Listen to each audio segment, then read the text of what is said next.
Hello there, my name is Rita from Premium Line.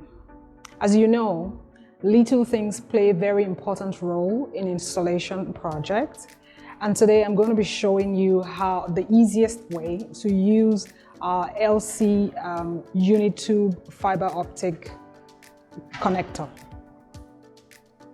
So this is a special demo that we have made ready for you. As you will see, there are two patch cords.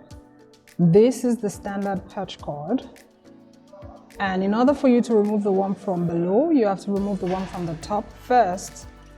You can see how a little bit stiff it can be. Okay, and now you can remove the one from below. And the second one is what we call the Unitube LC. This is a push and pull. You can remove the one from below without necessarily removing the one from the top.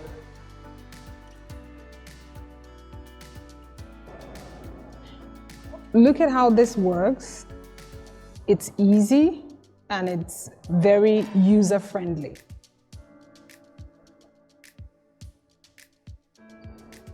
Well, I hope this information has been useful to you. Have a wonderful day. Bye.